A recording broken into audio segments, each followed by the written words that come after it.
Hi, thank you so much for visiting my channel and checking out my millennial life.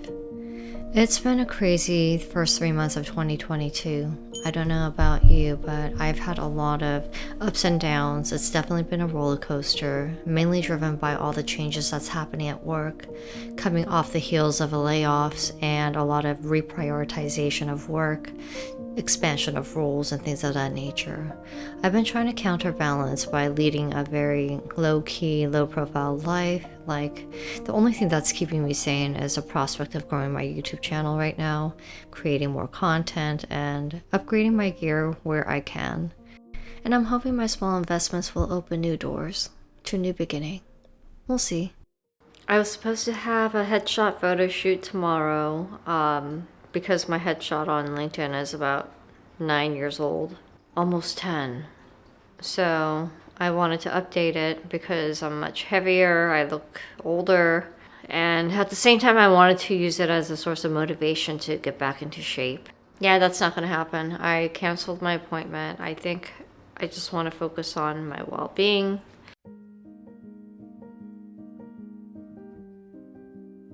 So while I didn't achieve one of the big goals I had set for myself in January, I did achieve the goal of meeting my best friend in Vancouver, Canada.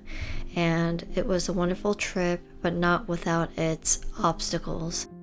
Let's just say, even though I had a great time, it was overall a pretty disastrous trip. Like, I was happy in the moment being with my friends, but I ultimately ended up losing my phone and my return flight was canceled. I spent probably a total of 16 hours trying to find my phone again, and I did get it back, but also trying to find a return flight in time for attending a meeting that I was facilitating.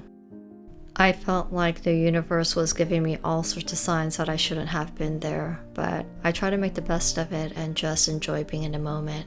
Maybe that was the whole point of it all.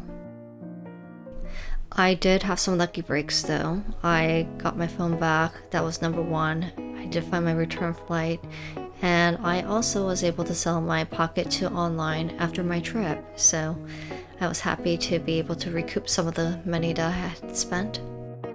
And in that time also, it was very slow on the work front, so I was really enjoying some of that lower volume and a slower pace of life, trying to learn new things, new recipes, and focusing on my health. It was a really good time for me to get in touch with what was most important to me that I had not looked after in a long time. I felt super proud of cooking. That's what I ended up doing in pretty much February and March, is cooking every day, and I really sustained a streak of 11 weeks of not dining out a single day. I cooked every single day, and that was certainly one of the highlights, but also having enough time for me to prepare to celebrate my beloved furry son's 19th birthday was another. This is a very special day because today is the 19th birthday of my son Peter. Prepared a birthday dinner for him, his favorite, and this is what it is. Filet mignon and mashed potatoes with a little greens.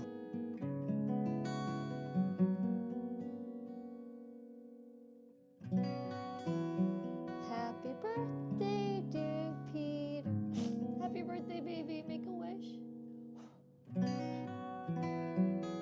In that time, that brief time between late January and mid-February, I feel like I accomplished a lot. It was a much needed period of rest and calmness, filled with a lot of good grounding feelings, of course, and also moments of lots and lots of reflection. Soon after though, work picked up lightning fast, and my boss handed me 5 medium and large projects all at once. And before I knew it, I was back on that 10 to 12 hour workday grind.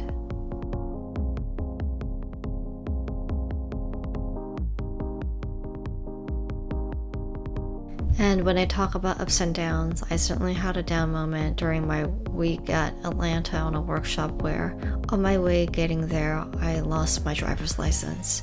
But that did not stop me from finishing what I came to do. I did everything I could to set into motion to get my driver's license back, and now it was up to fate.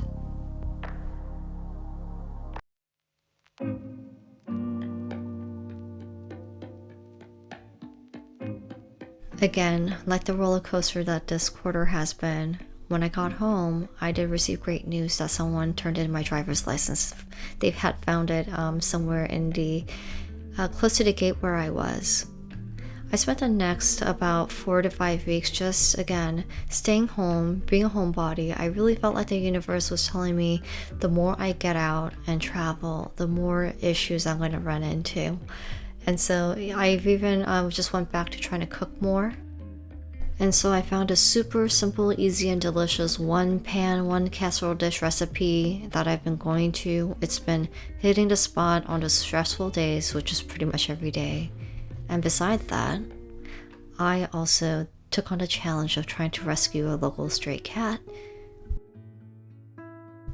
He was very sick, and it was something that I wanted to do for him because I had seen him around for about 1.5 years, and seeing him all torn up like that and with an upper respiratory infection, I couldn't ignore it.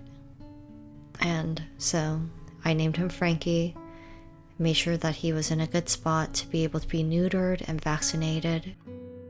And he is all healed up and happy. However, I thought I could convert him to become an indoor cat, but even after his surgery, he is still marking and spraying. So he's happy being outside, and I would love to bring him inside. I'm going to try to figure it out if it's just a timing thing.